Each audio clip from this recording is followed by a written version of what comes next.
तो स्टूडेंट, हम लोग ट्रांसफ़र ऑफ हीट, जैसा कि पता है, तीन तरीके से हम हीट ट्रांसफ़र की स्टडी करते हैं: कंडक्शन, कन्वेक्शन एंड रेडिएशन। कंडक्शंस में जब हम पढ़ते हैं तो हमारा कॉन्सेप्ट सॉलिड की तरफ होता है, राइट। कंडक्शंस लिक्विड और गैस में भी होता है, लेकिन बहुत नेग्लिजिबल स्टडी होती है कंडक्शंस के, राइट। तो हमारे पास जो सिलेबस है वो सॉलिड में ही कंडक्शंस की स्टडी बताई गई। अब वो कंडक्शंस कैसे हम लोग पढ़ेंगे, किस कंडीशंस में होता है। तो सपोज ये कोई रॉड है बेटा, उसका एक छोटा सा पोर्शन हमने dx ले लिया, dx लेंथ हम स्टडी कर रहे हैं इतने पोर्शंस।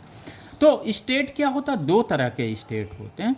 एक होता है स्टडी स्टेट होता है जब हम कंडक्शंस पढ़ते हैं, और एक होता है वेरिएबल स्टेट होता है। वेरिएबल स्टेट में क्या होगा, जब हम ये हीट देंगे वेरिएबल में, तो हर एक पॉइंट के क्रॉस सेक्शंस एरिया पे क्या होगा, टेम्परेचर चेंज होगा। क्यों चेंज होगा, क्योंकि ये हीट क्या करेगा, एब्जॉर्ब करेगा, राइट। हीट एब्जॉर्ब करेगा या रेडिएट करेगा।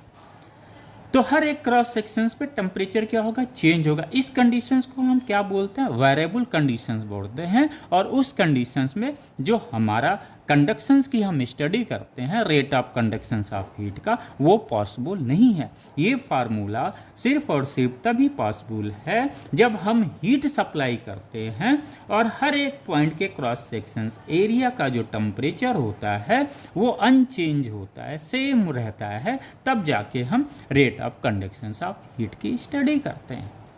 क्लियर होगी। वेरिएबल स्टेट में क्या होता है, जब हम हीट, सपोज यहाँ से डी क्यू हीट गया, अगर वो वेरिएबल स्टेट है तो टेम्परेचर क्या होगा, चेंज होगा। चेंज होगा इसका मतलब ये डी क्यू क्या हुआ, यूज हुआ यहाँ पे।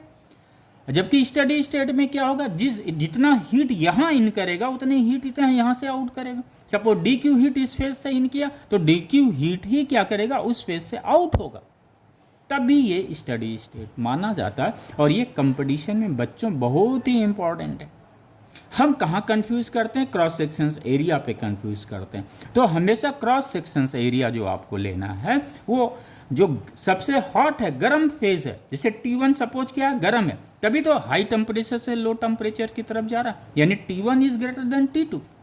इस कंडीशंस में जो आप क्रॉस सेक्शंस एरिया लेंगे वो T1 साइड का लेंगे, उस पॉइंट का क्रॉस सेक्शंस एरिया लेंगे जिसका टेम्परेचर अधिक है, हॉट है वो। ये बेसिक चीज, छोटी छोटी चीजें होती हैं। नंबर दूसरा, के क्या होता है, कोफिशिएंट ऑफ थर्मल कंडक्टिविटी है, जो सिर्फ नेचर ऑफ मटेरियल पे डिपेंड करता है। Thank you.